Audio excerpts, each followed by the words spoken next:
Il est exactement 0h35 dans la nuit du 1er au 2 avril 2026. Ouais, On est à Cap Canaveral, en Floride. L'air est super lourd, presque immobile. Et soudain, l'horizon s'embrase. c'est toujours une image assez dingue. Ah, mais totalement. Une fusée de quoi? Près de 100 mètres de haut s'arrache du sol dans un fracas qui fait vibrer l'air à des kilomètres. À son bord, c'est la mission Artemis 2 qui entame son voyage pour contourner la Lune. Et c'est vrai que l'image est majestueuse, c'est presque romantique en fait. C'est ça, on associe naturellement l'espace à une quête philosophique, à l'exploration pure. Mais en plongeant dans les documents qu'on analyse aujourd'hui, cette façade éclatante, elle vole en éclats. Elle vole complètement en éclats, ouais. Ça révèle une réalité qui est beaucoup plus terre à terre. Et honnêtement, infiniment plus brutale. Absolument. Parce que cette aura de mystère et d'aventure, ça masque en réalité le plus grand chantier industriel de notre siècle. Mhm. Le but de notre analyse aujourd'hui, en s'appuyant sur une enquête exclusive et super fouillée du magazine Block News d'avril 2026, Très bonne enquête d'ailleurs. excellente. Et on l'a croisée avec des données internes de la NASA, des projections financières de McKinsey, Morgan Stanley. Et la mission, c'est de dissiper une illusion tenace. L'illusion du tourisme spatial. Exactement. L'idée d'une course à l'espace des milliardaires qui consisterait juste à vendre des billets hors de prix pour quelques minutes d'apesanteur, c'est obsolète. En fait, pour ceux qui nous écoutent, il faut bien comprendre que le tourisme spatial, tel qu'on se l'imaginait, est presque mort. L'enquête de Block News met en lumière une guerre invisible, colossale. L'enjeu, c'est pas de faire rêver quelques passagers fortunés. Non, pas du tout. C'est de bâtir l'infrastructure critique mondiale des prochaines décennies. Les centres de données pour l'intelligence artificielle, les réseaux de communication et la domination géopolitique, ça se joue là-haut. C'est ça.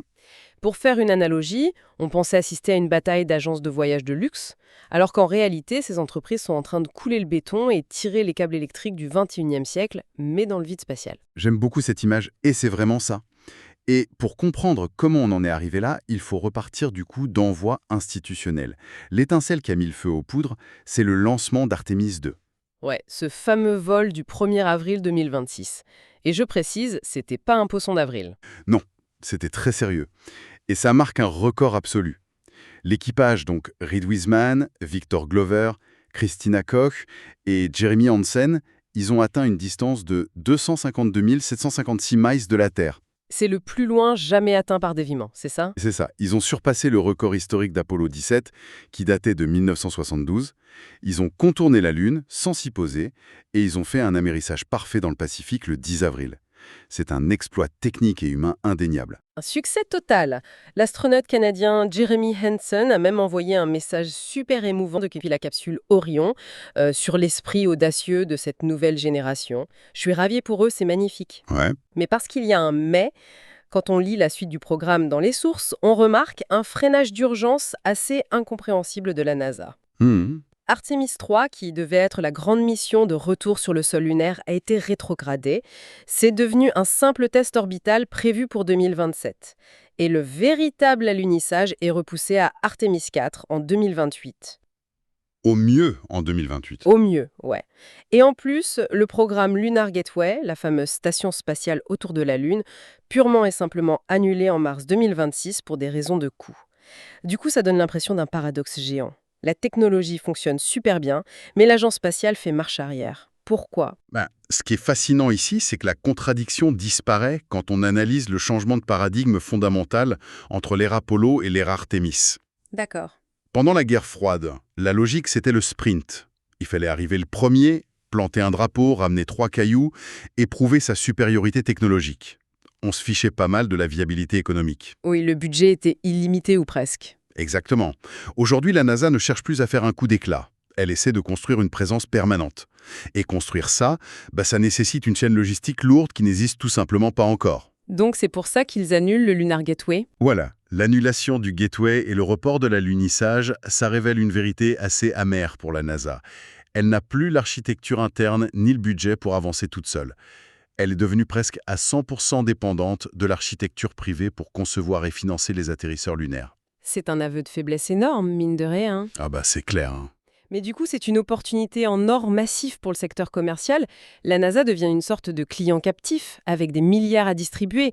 Et honnêtement, cette dépendance, elle explique parfaitement le coup de théâtre retentissant de janvier 2026 du côté de Blue Origin, l'entreprise de Jeff Bezos. Le fameux pivot, ouais. Voilà. Ils ont annoncé de façon super inattendue la fermeture de leur billetterie suborbitale pour le programme New Shepard pour au moins 2 ans. Fini les vols médiatisés à 450 000 $ la place pour des célébrités comme Katy Perry ou William Shatner. C'est fini. Et pourtant, le bilan du New Shepard, sur le papier, il n'était pas mauvais du tout. Ils ont fait 38 missions, ils ont emmené 98 passagers au-delà de la ligne de Kármán, à 100 km d'altitude. C'est déjà énorme. Oui, mais d'un point de vue de l'ingénierie lourde, les vols suborbitaux, c'est une impasse totale. Atteindre la frontière de l'espace sur une trajectoire comme ça, en cloche, ça demande infiniment moins d'énergie, de vitesse et de maîtrise technique que de placer un objet en orbite terrestre. Et encore moins que d'aller vers la Lune. Exactement. Et c'est ça le vrai motif de ce pivot radical. Blue Origin, ils ont ce contrat vital, on parle de 3,4 milliards de dollars avec la NASA pour l'atterrisseur Blue Monarch 2. C'est prévu pour Artemis 5 en 2030. Sauf que leur retard de développement s'accumule dangereusement face à la concurrence. Leur fusée lourde, la New Glenn, elle vient tout juste de réussir son premier vol orbital en 2025. Ouais, ils étaient vraiment à la crème. En fait, pour notre audience, c'est un peu comme si une écurie de Formule 1 fermait soudainement son circuit de karting pour le grand public parce qu'elle réalisait qu'elle était en train de perdre le championnat du monde, tu vois. Il faut mettre tous les ingénieurs sur la vraie course. L'analogie est parfaite. D'ailleurs, l'analyse du journal du Geek résumait très bien cette urgence.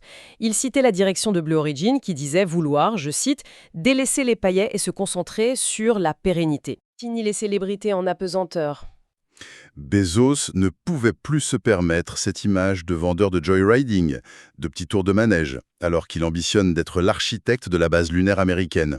Surtout face à un concurrent aussi redoutable que SpaceX. Parce que l'obsession de Blue Origin pour la Lune, c'est clairement une réaction directe à la domination écrasante de SpaceX. Dans les documents de Blue News, les chiffres font tourner la tête. SpaceX ne fait pas de tourisme suborbital, mais il domine tout le reste.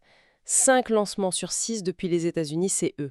C'est un monopole de fait. Leurs premiers étages de Falcon 9 ont été recyclés plus de 300 fois. Et leurs missions civiles, comme Inspiration 4 ou Polaris Dawn, avec la première sortie extravéhiculaire privée en 2024, c'est de l'orbite, c'est de la vraie science. Ouais. Mais le truc monumental de 2026, l'éléphant dans la pièce, c'est le Starship. 120 mètres de haut, et c'est ce vaisseau qui a été choisi pour Artemis 3 et 4. Et c'est là que ça devient critique, parce que le rapport soulève un défi technique majeur, un truc jamais testé à cette échelle, le ravitaillement en orbite basse. Alors ça, il faut qu'on en parle. Oui, parce que l'équation du vol spatial est impitoyable. Pour envoyer de la masse vers la Lune, il faut beaucoup de carburant, ce qui alourdit le vaisseau, ce qui demande encore plus de carburant pour décoller. Le serpent qui se mord la queue. C'est ça. Donc la solution de SpaceX, c'est de lancer le Starship à vide, ou presque, en orbite terrestre basse, et ensuite de le remplir sur place. Sauf que les projections montrent qu'il faudra environ 14 vols citernes pour qu'un seul Starship puisse partir vers la Lune. Attends. 14 vols citernes juste pour faire le plein en orbite. Mais c'est une logistique cauchemardesque, non? C'est incroyablement risqué. C'est le talon d'Achille de tout le programme Artemis. Ah, mais ça soulève une question super importante, t'as complètement raison. Transférer des fluides cryogéniques, genre du méthane et de l'oxygène liquide, en microgravité, c'est un enfer absolu. Ben là, les liquides flottent, ils se collent aux parois. Exactement, t'as pas de gravité pour plaquer le liquide au fond du réservoir, donc si t'ouvres une vanne, tu risques d'aspirer du gaz au lieu du liquide. Et puis il y a la gestion thermique. Le soleil tape, le carburant s'évapore si t'attends trop longtemps entre les 14 vols. C'est une course contre la montre. C'est ça. Et si ce ravitaillement orbital échoue ou prend trop de retard, tout le calendrier lunaire de la NASA glisse de 5 ans, minimum. Ah ouais. Mais parce qu'il y a un grand... Mais si ça marche, si SpaceX réussit, les coûts de mise en orbite s'effondrent. On passe d'environ 2500 $ le kilo aujourd'hui à peut-être 100 ou 200 $ le kilo. C'est une révolution industrielle, carrément.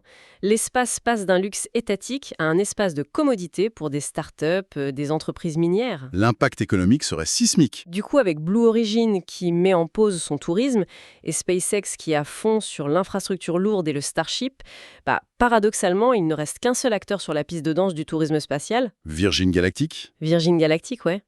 Richard Branson l'a lui-même confirmé à Londres en mars 2026.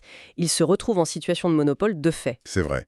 Ils avaient arrêté leur vaisseau Spaceship Two Unity mi-2024 pour lancer la classe Delta, avec des premiers vols commerciaux fin 2026. Avec des tickets entre 250 000 et 450 000 $. Voilà. Et on pourrait se dire, chouette, ils ont le marché pour eux tout seuls. Sauf que c'est un modèle économique qui est structurellement fragile. C'est une niche. C'est là que ça devient vraiment intéressant pour notre audience. L'émotion de l'apesanteur à 450 000 balles, c'est l'arbre qui cache la forêt. Mhm. La vraie forêt, le vrai marché, c'est une industrie qui, selon McKinsey et Morgan Stanley, va générer plus que le PIB d'un pays comme la France. On parle de l'économie spatiale globale qui était à 630 milliards en 2025 et projetée à 1800 milliards de dollars d'ici 2035. C'est des chiffres qui donnent le vertige. Et rien que l'économie cislunaire, donc entre la Terre et la Lune, c'est estimé à 100 milliards d'ici 2040. Mais du coup, comment on atteint ces fameux 1800 milliards si c'est pas avec le tourisme ? Eh bien, quand on ventile les sources de revenus dans les rapports financiers, on voit que le tourisme de Branson, c'est une virgule dans le budget global. Les vrais moteurs, ce sont les méga-constellations comme Starlink, qui fournissent Internet, l'observation de la Terre à ultra haute résolution, les contrats de défense, et bien sûr, la logistique et les ravitaillements orbitaux. Donc l'infrastructure, quoi. Toute la rentabilité globale de l'industrie spatiale aujourd'hui est suspendue au succès du pari Starship d'Elon Musk.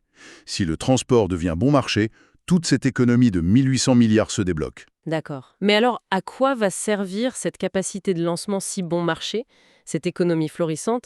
Parce que la réponse, d'après les sources, elle se trouve pas sur la Lune. Non, en fait, elle se trouve dans la gestion des données ici, sur Terre. Et c'est là qu'on arrive à l'enjeu ultime de toute cette affaire. Les data centers pour l'IA et la géopolitique orbitale. Les annonces récentes sont complètement folles. Blue Origin a d'abord annoncé le projet TerraWave, plus de 5000 satellites. Déjà, c'est énorme. Oui, mais en mars 2026, coup de tonnerre. Ils ont déposé une demande pour une constellation hallucinante de 51 600 satellites. Attends, 51 600 satellites ? Mais pourquoi faire ? Ah, juste pour Internet. L'objectif, c'est de créer un data center orbital, décentralisé, entièrement alimenté par et pour l'intelligence artificielle. Et SpaceX a exactement les mêmes ambitions avec l'évolution de Starlink. Mais pourquoi l'espace ? Pourquoi s'embêter à envoyer des serveurs là-haut où c'est impossible à réparer en cas de panne ? L'énergie. L'intelligence artificielle, on le sait, ça consomme une quantité d'électricité phénoménale sur Terre. Dans l'espace, tu as une énergie solaire permanente. Pas de nuages, pas d'atmosphère qui filtre les rayons, pas de nuit si t'es sur la bonne orbite. Une centrale électrique parfaite, en gros. Exactement. Mais ça vient avec un autre problème massif. Sur Terre, le problème numéro 1 d'un data center, c'est de le refroidir. Avec de l'eau, de la clim. Voilà. Dans l'espace, c'est le vide. Le vide est un isolant parfait. Tu ne peux pas dissiper la chaleur par convection. Donc tes serveurs qui tournent à fond pour l'IA, ils risquent de fondre sur eux-mêmes. Le seul moyen de refroidir, c'est de rayonner la chaleur avec d'immenses radiateurs thermiques. Ça a l'air d'être un cauchemar d'ingénierie. C'en est un, mais l'enjeu est tellement colossal que ça vaut le coup d'investir des milliards pour le résoudre. Et bien sûr, tout ça se passe sur une toile de fond géopolitique super tendue. Le rapport Block News montre bien que la Chine avance ses pions de façon très méthodique. Il prévoit un alunissage habité avant 2030 et leur propre station lunaire internationale pour 2028. Oui, on n'est plus du tout dans de la science pure. La course entre les États-Unis et la Chine, c'est une vraie bataille pour contrôler cette infrastructure clé. Donc, ce que ça signifie pour les personnes qui nous écoutent et qui utilisent l'IA tous les jours, c'est que demain, le cerveau de nos technologies ne sera peut-être plus dans un hangar réfrigéré en Californie ou en Europe, il sera en orbite au-dessus de nos têtes. Si l'on relie ça à la situation globale, le magazine Fortune d'avril 2026 résume ça par une phrase choc. Ils disent « Qui contrôle les lanceurs contrôle l'orbite. Qui contrôle l'orbite contrôle les data centers de demain. » C'est fou. L'espace n'est plus juste l'espace. C'est devenu l'extension directe de notre infrastructure numérique et militaire terrestre. Eh ben, quel voyage! Si on résume un peu tout ce qu'on vient de voir, on est passé de l'exploit humain magnifique d'Artemis II au changement de paradigme assez brutal de Blue Origin, qui lâche le tourisme. Ouais, Ensuite, on a vu le pari ultra risqué du ravitaillement orbital de SpaceX. Tout ça pour réaliser que la finalité de cette nouvelle ère spatiale commerciale, c'est pas d'emmener des gens en vacances, c'est le contrôle de l'infrastructure IA et des communications de demain. C'est un changement de dimension total. Et d'ailleurs, sachant que notre futur réseau Internet et nos cerveaux artificiels vont résider dans l'espace, gérés par 2 ou 3 entreprises privées géantes, il y a une réflexion vertigineuse qui s'impose. Je t'écoute. On parle de constellations de 51 600 satellites. Si une tempête solaire massive frappe, ou pire, si un conflit éclate en orbite et détruit ces serveurs spatiaux, est-ce que l'humanité a pensé à construire un bouton de secours terrestre? Ah oui, c'est la bonne question. Ou est-ce qu'on vient juste de placer le point faible, le talon d'Achille de notre civilisation, à 400 km au-dessus de nos têtes, dans un endroit où aucun État n'a de véritable souveraineté légale? Bah ça fait froid dans le dos, franchement. C'est une excellente question pour conclure cette analyse. Merci d'avoir partagé toute cette expertise avec nous. Avec grand plaisir. Et pour notre audience, un grand merci d'avoir suivi ce décryptage. La prochaine fois que vous regardez le ciel nocturne, gardez les yeux rivés non plus sur les étoiles, mais sur les satellites qui clignotent. C'est là que se trouve notre avenir. À très bientôt.